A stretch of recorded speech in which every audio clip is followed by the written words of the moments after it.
読書は推し活。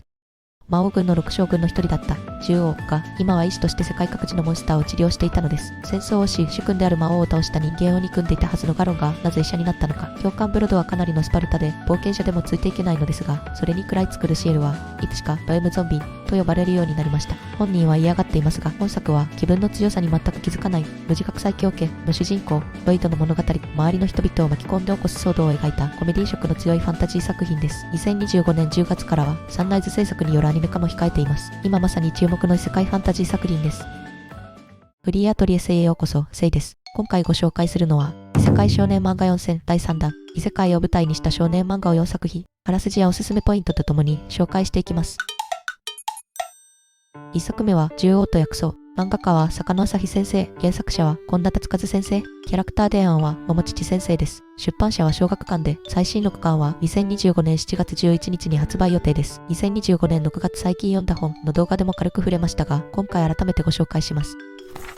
あらすじです。本作は魔王が勇者に討伐されてから20年後の世界を舞台にした医療ファンタジーです。世界各地に残ったダンジョンを攻略し、モンスターを倒して生計を立てる冒険者という職業が盛んになった世界で、ダンジョン探索中に重傷を負った冒険者の少女、キナはかつて最強と恐れられた魔族の獣王、ガロンと出会います。命を救う代償としてガロンが要求したのは、モンスターの治療を手伝うこと。なんと魔王軍の6将軍の一人だった獣王が今は医師として世界各地のモンスターを治療していたのです。ティナは彼の生き様に冒険者としての魂を刺激され、その旅路に付き添うことになるという物語です。おすすめポイントは3点。1つ目は魔物は倒すものではなく救うものという設定です。一般的なファンタジーでは冒険者がモンスターを討伐するのが当たり前やけど、この作品ではかつての魔王軍の幹部が逆にモンスターを治療するという設定が斬新です。勇者が魔王を倒した後の世界で生態系のバランスが崩れていく中、モンスターの命を守ろうとする元的幹部の姿が非常に興味深い世界観を作り出しています。今まで当然のように魔物を討伐していたティナの価値観が変わっていく様子も見ものです。2つ目のおすすめポイントは深いキャラクター描写です。主人公のティナは冒険者でありながら、ガロンの意志としての信念に触れ、冒険者としての新しいあり方を模索していきます。そして獣王ガロンは、かつては最強と恐れられた存在でありながら、今は命を救うことに全力を注ぐ意志として描かれています。特に5巻では、ガロンの過去が明らかになります。実はガロンを救い、医術を教えたのは人間。戦争をし、主君である魔王を倒した人間を憎んでいたはずのガロンがなぜ医者になったのか。力は最強でありながら、心は未熟だったガロンの成長が見て取れて、一番好きな巻でした。最後3つ目のおすすめポイントは豪華な制作陣です。原作の本田達和先生は銀狼ブラッドボーンなどで知られる実力派の原作者。作画の坂野朝日先生は週刊少年ジャンプで魔女の森人を連載していた漫画家さんです。その緻密な描写と独特の世界観で獣王と薬草の物語に深みを与えています。さらにキャラクター原案の桃父さんのデザインがキャラクターたちに個性と魅力を与えているよね。このトリオが手掛ける医療ファンタジーは読者を新しい冒険へと誘ってくれます。モンスターの命を守る獣王と新しい冒険者のあり方を模索する人間が織りなす心温まる医療ファンタジー獣王と薬草。既存のファンタジーとは一味違う命の大切さを教えてくれる名作です。2作目は聖者無双。漫画家は秋風ひろ先生、原作者はブロッコリーライオン先生、キャラクター提案はチム先生です。出版社は講談社で、最新15巻は2025年7月9日に発売予定です。2023年夏にアニメ化もされました。各種配信サイトでも視聴可能なため、今回の紹介を聞いて気になった方は、漫画と合わせてぜひご覧ください。あらすじです。本作は銃弾に倒れた一人のサラリーマンが15歳の治癒士、ルシエルとして異世界に転生する物語です。主人公は出世を目前に控えていたサラリーマンでしたが、不慮の事故で命を落としてしまいます。気がつくと、生属性魔法の才能を授かり、ルシエルという名前の15歳の治癒士として異世界に転生していました。しかし生まれ落ちたこの国では、治癒士は嫌われ者の職業のようで、今度の人生では寿命で老衰するという目標を立てたルシエルは、護身のために冒険者ギルドの門を叩きます。そこで待っていたのは、想像以上に厳しい訓練と物体 X という謎の飲み物を飲まされる日々でした。あれ、なんだか治癒士とは関係ない生活のような、そんな疑問を抱きながらも、ルシエルは新たな世界で生き残るため、ひたすら修行に励んでいくというお話です。おすすめポイントは3点。1つ目は、リアルなサラリーマン目線の異世界転生です。本作の主人公は普通のサラリーマン、前世での営業スキルやビジネス感覚を活かしながら、異世界で生き抜こうとする姿がとても新鮮なんよね。社会人経験のある読者には、特に共感できる部分が多いと思います。あ、これ仕事でもあるあるだわ、と思わずにやりとしてしまうシーンがたくさんあります。2つ目のおすすめポイントは努力による成長過程です。主人公のルシエルは幸運の持ち主ではありますが、よくある地位と能力で折れ杖、系とは違って最初から強いわけではありません。キョロロロの体から始まり、厳しい訓練に耐えながら少しずつ強くなっていきます。その成長過程がとても丁寧に描かれているため、読者も一緒に成長を感じられるんです。教官ブロドはかなりのスパルタで冒険者でもついていけないのですが、それに食らいつくルシエルはいつしかド M ゾンビと呼ばれるようになりました。本人は嫌がっていますが、物体 X という謎のドリンクで訓練される過程はハードながらもどこかコミカルで読み応えがあります。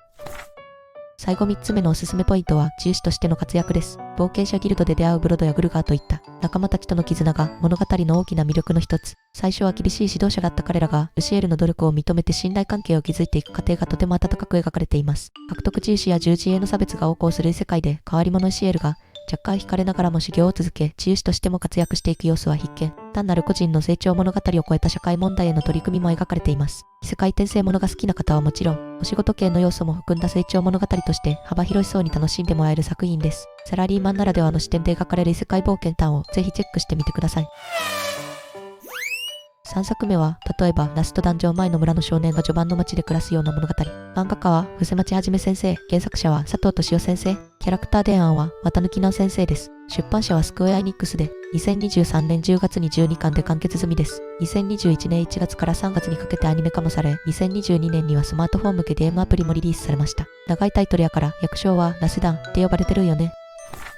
あらすじです。本作は自分の強さに全く気づかない無自覚最強家の主人公、ロイドの物語です。ロイドは軍人になることを夢見て王都へとやってきた少年。しかし、彼が暮らしていた村は、実はラストダンジョン手前の人外魔境だったんです。村では、一番弱いと言われていたロイドですが、外の世界では規格外に強すぎる存在。でも本人は全く気づいてないから、モンスターを一力で倒しても、でかい虫を倒した程度にしか思ってません。そんなロイドが王都でアルバイトをしながら、周りの人々を巻き込んで起こす騒動を描いたコメディ色の強いファンタジー作品です。おすすめポイントは4点。1つ目は主人公ロイドの人柄の良さです。無自覚オレツエイケって時として読者にイライラされがちなジャンルなんやけど、ロイドはとにかく謙虚で素直、そしてお人よし。家事全般も得意で、炊事、洗濯、掃除なんでもこなします。自分の実力を過小評価してるからこそ、常に一生懸命で努力を怠らない姿勢が本当に好感持てるよね。嫌味を感じさせない愛されキャラです。2つ目のおすすめポイントは、ギャグとシリアスのバランス感です。基本的にはコメディ路線やけど、時折織り込まれるシリアスなシーンも重くなりすぎません。ロイドの天然ぶりや、周りのキャラクターとの掛け合いが、絶妙なタイミングで笑いを誘います。規約に読めるから、疲れた時のリフレッシュにも最適です。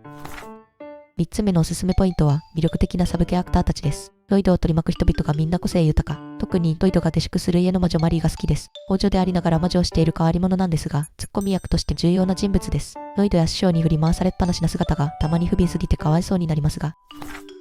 最後4つ目のおすすめポイントは、斬新な設定の面白さです。ラストダンジョン手前の村出身という設定自体が秀逸で、RPG やファンタジーに詳しい読者ほどにやりとできる仕掛けがたくさん。一般的な冒険担当は逆の発想から生まれた世界観が、読者に新鮮な驚きと笑いを提供してくれます。スピンオフ漫画、例えばラストダンジョン前の村の少年が序盤の町の食堂で働く日常物語も全4巻で発売中です。アニメも配信サイトで視聴可能ですし、コミックスも完結してるから一気読みできます。無自覚最強系が好きな方には、ぜひ読んでもらいたい作品です。4作目は暗殺者である俺のステータスが勇者よりも明らかに強いのだが、漫画家は貝賀博之先生、原作者は赤井まつり先生、キャラクター伝案は東西先生です。出版社はオーバーラップで、2025年7月初旬時点で6巻まで刊行されています。2025年10月からはサンライズ制作によるアニメ化も控えています。原作はウェブ小説家になおで連載中で、シリーズ累計発行部数は150万部を突破。今まさに注目の異世界ファンタジー作品です。あらすじです。本作は存在感の薄い高校生、小田明が異世界召喚で最強の暗殺者として覚醒する物語です。ある日突然、クラスメイトと共に異世界に召喚された高校2年生の明。影が薄いことから、勇者や魔法使いなどの華やかな職業ではなく、地味な暗殺者の能力を付与されてしまいます。しかし、いざステータスを確認してみると、なんと彼のステータス値は最強職業である勇者を軽々と凌駕していたんです。召喚の首謀者である国王の言動に疑念を抱いた明は、暗殺者の隠密能力を駆使して真実を探り始めます。やがて国王の陰謀を暴くも、無実の罪を着せられた明は、前人未到の迷宮深層へと逃げ込むことに、そこで美しいエルフの少女、アメリアと出会い、真の暗殺者としての道を歩み始めるというお話です。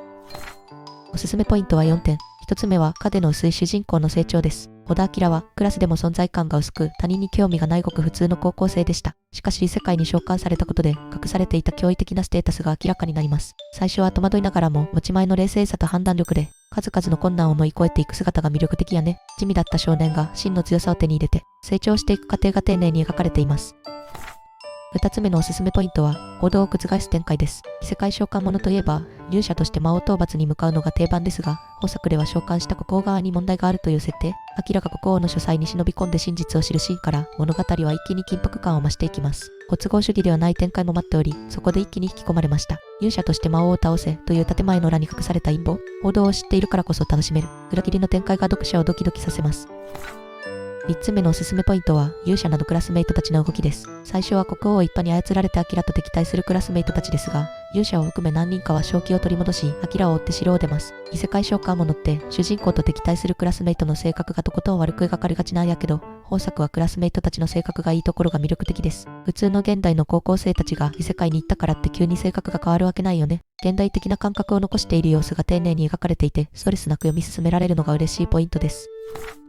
最後4つ目のおすすめポイントは、魅力的なヒロインです。迷宮で出会うエルフの少女、アメリアがとても魅力的なキャラクターです。美しく強く、それでありながら悩みを抱える謎めいた存在として物語を引っ張ります。バトルだけでなく、二人の関係性の発展も見どころの一つです。異世界召喚という王道を生きつつ、それを裏切る展開で読者を驚かせ、暗殺者という職業の魅力を存分に描いた本作。2025年10月のアニメ化も控えているので、今のうちに原作小説や漫画をチェックしてみてください。以上、異世界少年漫画4選第3弾でした。気になった作品はありましたか？皆さんのおすすめ漫画もぜひ教えてください。概要欄には各作品の購入リンクも用意しているので、興味を持った作品があれば読んでみてくださいね。この動画が良かったなと思う方は、チャンネル登録とグッドボタンをお願いいたします。最後までご視聴いただきありがとうございました。また次の動画でお会いしましょう。